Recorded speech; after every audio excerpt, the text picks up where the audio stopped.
You see, every now and then a game comes along that takes my eye. But these games are all quite similar. Blood of Steel, Tiger Knight Empire War, Conquerors Blade, and now Myth of Empires.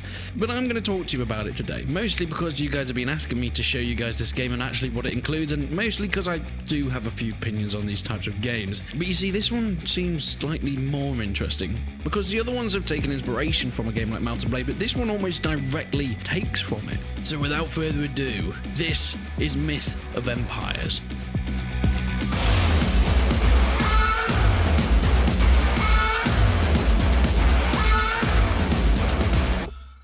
Let me give you some backstory about what this is about. Myth of Empires is a multiplayer sandbox game.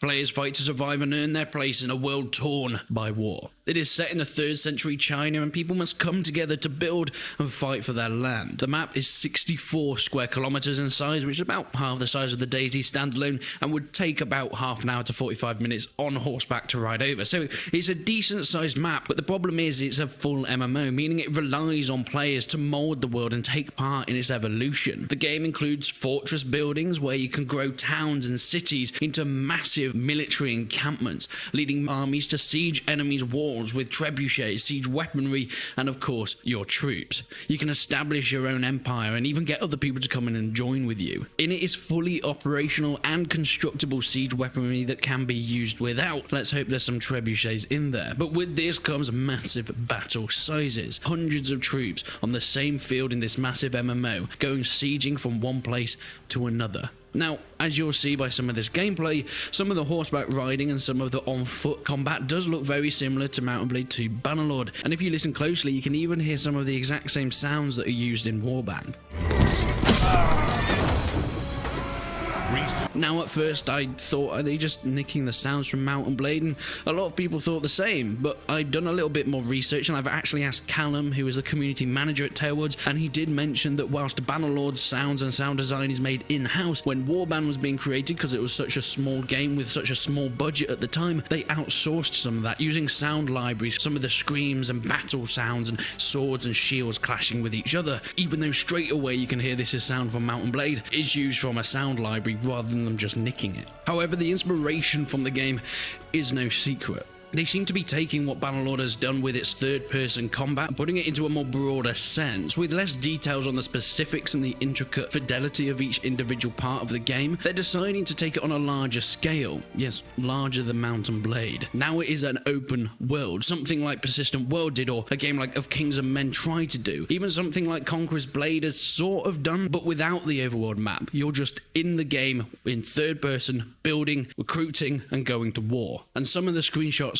look fantastic. But this is where I'm slightly unsure about it. You see, we've had games like this in the past, and specifically the one this most looks like is Conquerors Blade. It took that Mount & Blade style and put it in an MMO, which is exactly what we're seeing in Myth of Empires, yet it had its issues. You see, Conquerors Blade is pretty successful, however, it doesn't have the player base really needed for an MMO, but it gets away with it. You see, Conquerors Blade, how the battles work, is done in a matchmaking sense. So you can patrol around the open world on the map, and you can gain resources and grow your armies and upgrade your skills and troops, and when you want to go into a battle, you click on a button and it will queue you into a lobby, and done in a match-made way, so you always have the right amount of people in the battles, no matter what time of the day. However, from what we can see from trailers and information, Myth of Empires is trying to do something different. It's trying to do it all in one world, so you're building, you're recruiting, you're upgrading in the same world and the same scene and instance that you can also go to fight in. You don't have to queue into a lobby to go into a battle, you just muster your troops and you march to where the enemies have built their base, which sounds awesome, but the problem is this requires on a massive player base. We can see the amount of troops on the battlefield here. Now, one workaround could be that these are all AI, done in a sense like the Mount & Blade Captain mode or the Conquerors Blade AI controlled, where you control a squad of troops, may it be cavalry, archers or infantry. With them you can upgrade them as you go along, and then when you go into a battle you can call your troops and command them, working out strategies as you go along. I think this is the most likely way of doing it, meaning that there's less pressure on getting the hundreds if not thousands of players that an MMO of this size would regularly need. Furthermore, it looks into how they're going to do the building. You see, it most likely will be just players being able to do that, but I think a great way of doing it is having what of Kings of Men initially wanted to do before the game ultimately flopped, where you have this open world, and when you go to build, it's not only players that you can interact with, you have AI that can chop down trees for you, that can go mining for you, that can do blacksmithing or even build certain structures. This way you don't have to do all the work yourself, and meaning it speeds along the game and doesn't become a grind fest as something like Life is Feudal did. I'm all for a bigger variety of different genres and play types that you can jump into whenever you want to, but it seems we've had so many that are exactly along these lines. I mean, if you put Conquerors Blade, Tiger Knight Empire War, Blood of Steel, and now Myth of Empires side by side with just screenshots, I think most people would say it's pretty hard to tell the difference between them. They're so similar, not just in terms of look, but also gameplay. The mechanics that have been taken from successful games like Mount & Blade and tried to be expanded upon, but never succeeded as well as the original has. But who is making it? Well, it's being made by Angular Games. These guys have made games before, and one of them being Iron Conflict, a game that came out very recently, which is a modern online strategy game, moving through modern warfare, but using it in a type of point-and-click RTS way. It's not my type of game, but it's been received pretty well, and as well, it's got nothing to do with the fact that they offered the sponsorship and then pulled out of it, the cheeky bastards. I think this is one of those games that you've just got to keep your eye on, that is bringing out these awesome screenshots of bloody battlefields, of these cool buildings with amazing architecture that's been created by what looks to be players. I hope it's not misleading, but I have some strange feelings when I see all these screenshots but no real gameplay of this exact type of thing. What we see in the trailer is some buildings getting built by themselves, but if anyone doesn't know, that can be done in a cinematic Unreal Engine 4 way, where it's all pre-done and there's no one actually building these houses or castles.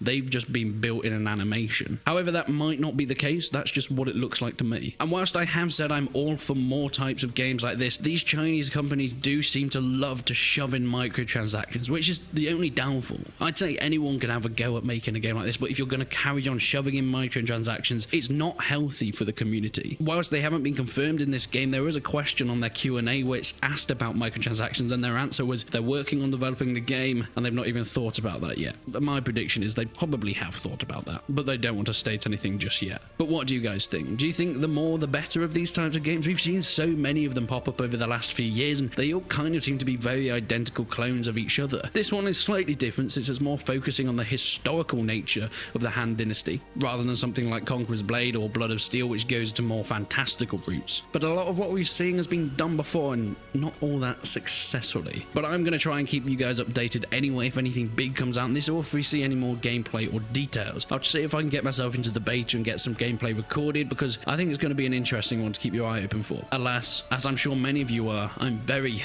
very skeptical. But please, leave your comments down below. I'll be sure to see your opinions as soon as possible.